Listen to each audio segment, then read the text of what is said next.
At 4 a.m., my husband quietly copied details of my banking information while I was asleep.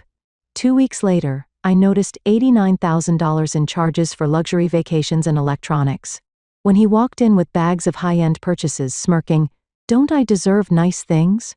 I calmly smiled because, "I'm not sure what you're suggesting, Prudence," Mark said, his voice tight as he set down his coffee mug with deliberate control.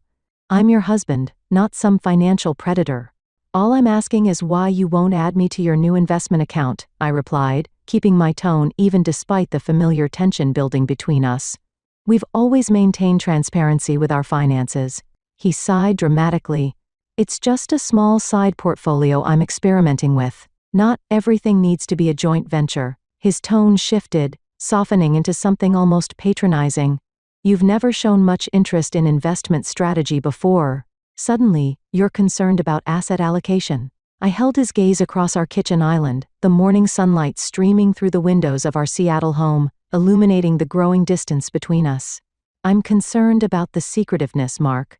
First, the locked phone, then the private email account. Now separate finances. These aren't the actions of someone with nothing to hide." His face hardened. "After 15 years, I think I've earned a little privacy. If you can't trust me with something as basic as managing some investments without your supervision, maybe we have bigger problems." He stood abruptly, grabbing his jacket. "I'm late for work. We can continue this conversation about your trust issues another time." The front door closed with a decisive click, leaving me alone with my cooling tea and churning thoughts. My name is Prudence Westfield, 43 years old, a risk management consultant for insurance companies. I've built my career on identifying potential threats and creating protective measures before disaster strikes. My colleagues call me Prudence the Prescient for my ability to anticipate problems before they materialize. Ironic then that I'd been caught so off guard in my own marriage. Mark and I had met at a financial technology conference 16 years ago. He was charming, ambitious, and shared my appreciation for careful planning. We married a year later, built successful careers, and created a life that was comfortable, if not passionate. We decided early on not to have children, focusing instead on our professional goals and comfortable lifestyle. For 14 years our partnership had functioned efficiently, like a well-managed investment portfolio, balanced, predictable, secure. Until 6 months ago, when Mark's behavior began to change in subtle but unmistakable ways. I pulled out my laptop and checked our joint account balances. Still healthy. No unusual withdrawals. Perhaps I was overreacting. Perhaps there was a reasonable explanation for Mark's newfound secrecy. My phone buzzed with a security alert from our home monitoring system. I opened the app to see footage from last night, captured at 4:13 a.m. Mark standing over my desk, photographing my personal banking documents with his phone, his face illuminated by the blue light of his screen. Something cold settled in my stomach. This was worse than I had imagined. I've always been cautious with money, a trait inherited from my father who lost everything in the 2008 financial crisis. I watched my parents' 30-year marriage collapse under the strain of financial ruin. My mother unable to forgive my father for not protecting them better. "Always have your own safety net," she told me repeatedly during their bitter divorce, "no matter how much you love someone." It was advice I had taken to heart, maintaining my own separate accounts even after marrying Mark. We shared joint accounts for household expenses and major purchases, but my personal savings, investments, and retirement funds remained solely in my name. Mark had similar arrangements, a system that had worked well for us, balancing togetherness with individual financial autonomy. Mark's background couldn't have been more different from mine. Raised in affluence by parents who indulged his every whim, he'd grown accustomed to material comfort. Still, he'd worked hard to build his career as a financial technology consultant, and I'd always respected his work ethic. His occasional impulsive purchases, the vintage motorcycle, the unnecessary upgrades to his home office, seemed harmless enough. We could afford his indulgences, and everyone deserves some pleasures. About 6 months ago, subtle changes began to appear. Mark started working later, keeping his computer screen angled away from me. He became defensive when I asked simple questions about household expenses. Then came the separate credit card I discovered accidentally while organizing tax documents, one I'd never seen before with significant monthly payments from our joint account. "It's for work expenses," he explained dismissively. The company reimburses me. Nothing for you to worry about. I trusted him despite the faint alarm bells. After all, we'd built a life together based on mutual respect and honesty, or so I believed. 3 months ago, the locked phone password appeared. 2 months ago, he started receiving mail at a P.O. box rather than our home address. 6 weeks ago, he began withdrawing unusual amounts of cash, $500 here, $700 there, just below the threshold that would trigger our joint account's large withdrawal alert. Investment opportunities, he explained vaguely when I inquired. Sometimes you need liquidity for the right moment. I nodded and pretended to accept his explanations. But privately, I began paying closer attention. I installed a more sophisticated home security system with night vision cameras, citing recent break-ins in our neighborhood. I created elaborate spreadsheets tracking our finances, noting every discrepancy, every unexplained expense. I didn't want to believe my husband was deceiving me, but my professional instincts had been honed by years of identifying patterns of fraud, and Mark's behavior was setting off every alarm in my mental detection system. Still, I waited, gathering information, looking for concrete evidence before confronting him. I needed to be certain before accusing the man I'd shared my life with of betrayal. The 4 a.m. security footage of Mark photographing my banking information changed everything. No rational explanation could justify such behavior. I watched the clip repeatedly, studying his methodical movements as he sorted through my papers, carefully photographed my account numbers, passwords written in my personal shorthand, and monthly statements. That morning after Mark left for work, I locked myself in my home office and began a comprehensive audit of all our financial accounts. Everything appeared normal at first glance. No unexplained transfers from our joint savings, no unusual credit card charges. But when I dug deeper into my personal accounts, the ones whose details Mark had photographed, I discovered something that made my blood run cold. Someone had attempted to add a new user to my primary savings account, an authorized user with full access privileges. The request had been made online using my credentials, but was pending approval via a confirmation process that required a phone call from the bank, a call I had not yet received. My hands trembled as I dialed the bank's fraud department. The friendly representative confirmed my suspicions. A change request had been initiated the previous day, attempting to add Mark as an account holder with full privileges. "Would you like to approve this request, Miss Westfield?" she asked. "Absolutely not," I replied, my voice steadier than I felt. "In fact, I need to report potential identity theft." I did not initiate this request. The implications were staggering. Mark wasn't just being secretive. He was actively attempting to gain access to my personal assets without my knowledge or consent. The betrayal cut deep, leaving me breathless with its magnitude. The bank representative was efficient and compassionate, helping me lock down my accounts, change all passwords, and place fraud alerts on my credit. "You should file a police report," she advised. "Even if you don't want to press charges, it creates an official record of the incident." I thanked her but hesitated. Filing a police report against my own husband seemed like crossing a line that couldn't be uncrossed. Despite everything, some part of me still hoped for an explanation, some misunderstanding that could salvage the ruins of our marriage. That evening, I confronted Mark. "Someone tried to add an authorized user to my personal savings account," I said carefully, watching his reaction over dinner. The bank flagged it as suspicious. His fork paused midway to his mouth. A flicker of something, surprise, alarm, crossing his face before he composed himself. "That's concerning. Did they say who?" The lie came so smoothly that I almost doubted what I knew to be true. Almost. "They're investigating," I replied, matching his casual tone. "I've changed all my passwords just to be safe." A muscle twitched in his jaw. "Good idea.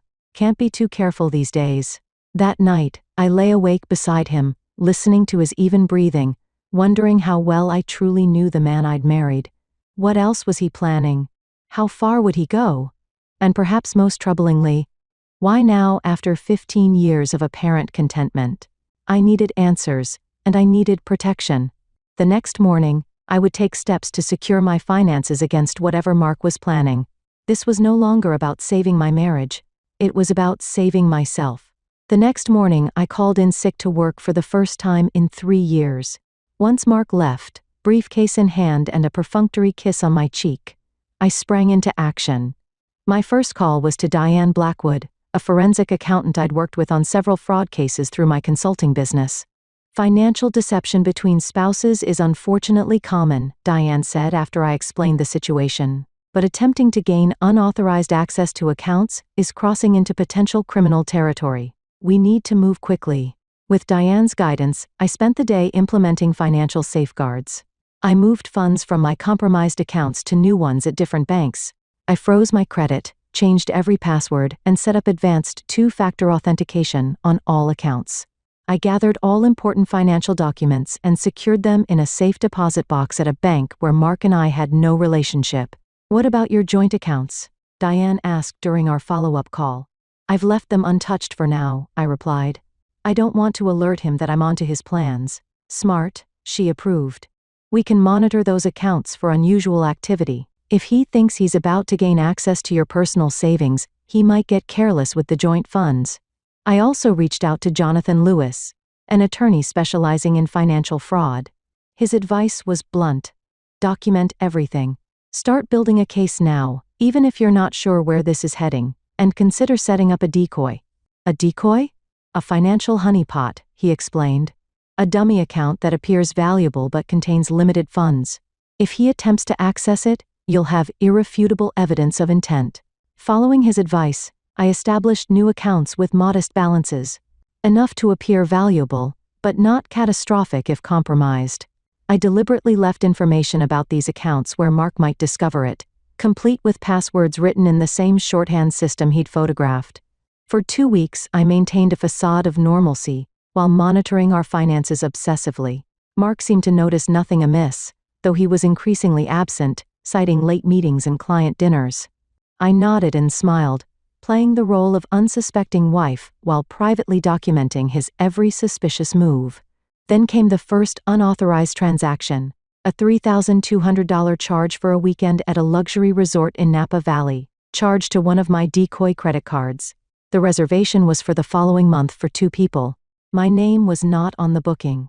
When I casually mentioned I might join him for a work conference that same weekend, Mark didn't even blink. "Bad timing, unfortunately. I'll be in back-to-back meetings with potential clients. Wouldn't see much of me anyway." The lies were becoming more brazen, yet confronting him directly seemed premature.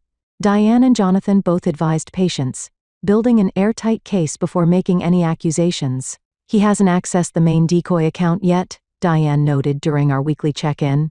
The credit card charges, while concerning, could be explained away as mistakes or misunderstandings. "We need something definitive." I agreed, but found the waiting excruciating. Who was the second person on the Napa reservation? Was Mark planning to leave me once he secured access to my finances?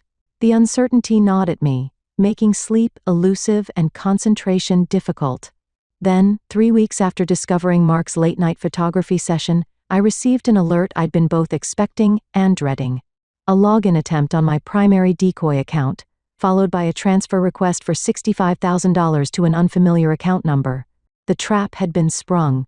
Now I needed to discover just how deep Mark's betrayal went before confronting him with what I knew. But I'd underestimated his boldness and the speed with which he would act once he believed he had access to my funds. The $65,000 transfer from my decoy account was just the beginning. Over the next 2 weeks, a flurry of activity emptied the account. $12,000 for high-end electronics, $8,500 at designer boutiques, $3,500 for first-class airline tickets to Cabo San Lucas. The spending was frenzied and reckless, as if Mark feared the access might be revoked at any moment. Throughout it all, he maintained an impeccable facade at home. We shared meals, watched movies together, even made plans for a weekend getaway to celebrate our upcoming anniversary. The disconnect between his actions and his demeanor was dizzying. "He's escalating faster than we anticipated," Diane observed as we reviewed the latest transactions. "This isn't just opportunistic spending, it's systematic liquidation. The question is why now?" Jonathan mused during our conference call. "After 15 years of marriage, what triggered this sudden financial attack?" That question haunted me. Mark's behavior had changed 6 months ago, but something specific must have prompted his decision to actually steal from me. I began investigating Mark with the same methodical thoroughness I applied to my professional cases. The breakthrough came from an unexpected source. While organizing our home office, a task Mark always avoided, I discovered a hidden file folder tucked behind our reference books. Inside was a stack of medical documents, diagnostic reports, treatment recommendations, and insurance claims, all dated approximately 6 months ago. Mark had cancer, specifically a rare form of lymphoma that required aggressive and expensive treatment. Treatment his insurance would only partially cover, with estimated out-of-pocket costs exceeding $200,000. My mind reeled. Why hadn't he told me? We had the financial resources to handle this together. Instead, he'd chosen deception and theft over honesty with his wife of 15 years. I contacted Mark's doctor, presenting myself as his wife handling insurance matters. The receptionist was helpful. Mr. Westfield has been responding well to treatment. His last checkup showed significant improvement, though of course he'll need to continue the maintenance protocol. And the experimental treatment he was considering? I asked, fishing for information. Oh, he decided to proceed with that next month. It's not covered by insurance, of course, but he said financing wouldn't be an issue because he planned to finance it with my money. The realization was like a physical blow. I shared my discovery with Diane and Jonathan that evening. This changes everything, Jonathan said gravely. His motivation might generate sympathy, but the method remains criminal. Cancer doesn't give you license to steal, Diane agreed, especially from your spouse. He could have talked to you, worked out a plan together. Despite their reassurance, I felt conflicted. Mark was ill, potentially fighting for his life. Could I really proceed with exposing his fraud under these circumstances? My moment of hesitation evaporated the next morning when I checked the private investigator's report. I'd hired him on Jonathan's recommendation to determine who might be accompanying Mark on his various unauthorized trips. The report was comprehensive and devastating. Mark wasn't planning these excursions with a medical caregiver or healthcare provider. His companion was Vanessa Daniels, his 29-year-old executive assistant. Hotel records, restaurant reservations, and flight bookings confirmed they'd been traveling together for at least 4 months. Photos showed them in intimate situations that left no doubt about the nature of their relationship. My husband was stealing my money not just for cancer treatment, but to finance a lavish lifestyle with his mistress. The dual betrayal crystallized my resolve. Whatever sympathy his medical condition might have warranted evaporated in the face of this complete breach of trust. It was time to confront Mark with exactly what I knew, and what I had done to protect myself from his calculated deception. I was reviewing the final documentation package with Jonathan and Diane when my phone buzzed with a security alert. Mark had just used my compromised credit card to make an $8,900 purchase at a high-end electronics store, 15 minutes from our home. He's getting bolder, Jonathan observed, using the card locally when he knows you could potentially see the charge immediately. He thinks I'm at work, I explained. I had maintained my normal schedule that morning, kissing Mark goodbye and driving away at my usual time. But instead of going to my office, I'd met with my legal team to finalize our strategy. This might be the perfect opportunity for confrontation, Diane suggested, catching him literally with the goods in hand. I agreed. After 15 years of marriage, I deserved to see Mark's face when he realized his scheme had failed. When I arrived home, Mark's car wasn't in the driveway yet. I positioned myself in our living room, the comprehensive evidence folder on the coffee table before me. Bank statements, security footage, private investigator reports, medical records, a complete documentation of his double life. At 2:37 p.m., I heard his key in the door. He struggled to enter, laden with shopping bags emblazoned with the logos of premium electronics brands.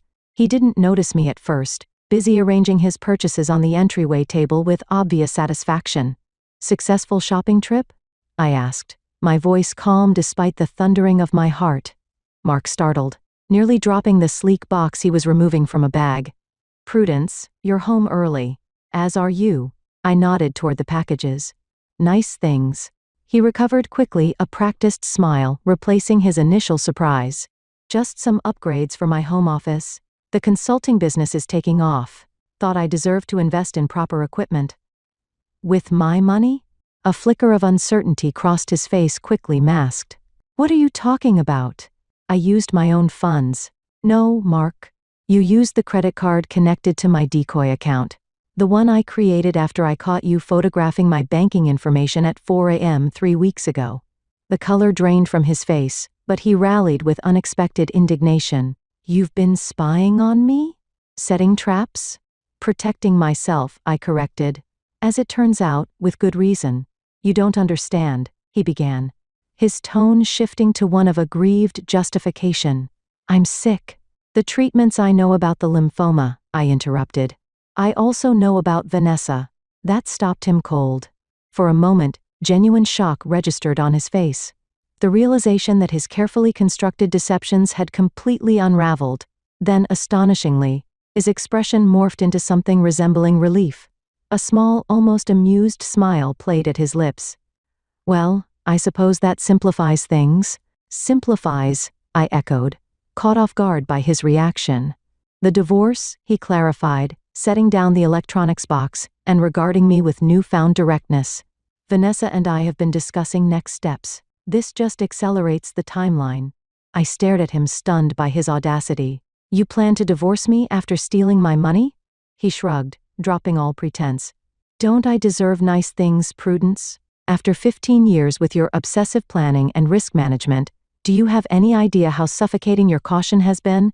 For a moment, anger threatened to overwhelm my carefully maintained composure. Then I recalled Jonathan's advice. "Let him talk. Every admission strengthens your case."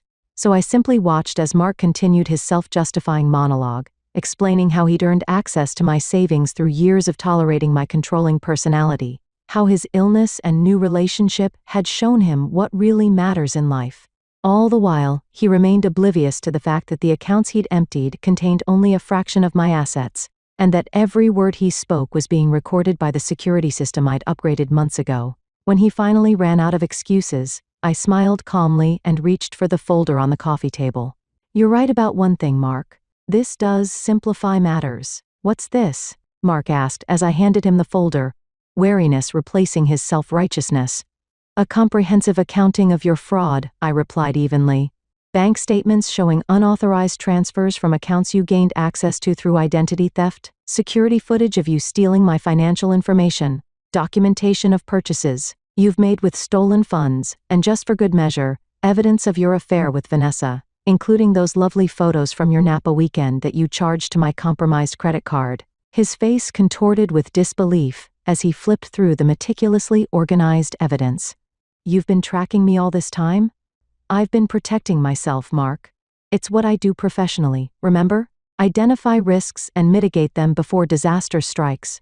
I stood and walked to the built-in bookcase, sliding aside a decorative panel to reveal a wall safe he'd never known existed. "The accounts you accessed were decoys, containing less than 5% of my actual assets. My real accounts remain secure and untouched." "You set me up," he accused, his voice hollow. "No, Mark. I gave you enough rope to hang yourself, which you proceeded to do with remarkable enthusiasm." I removed a second folder from the safe.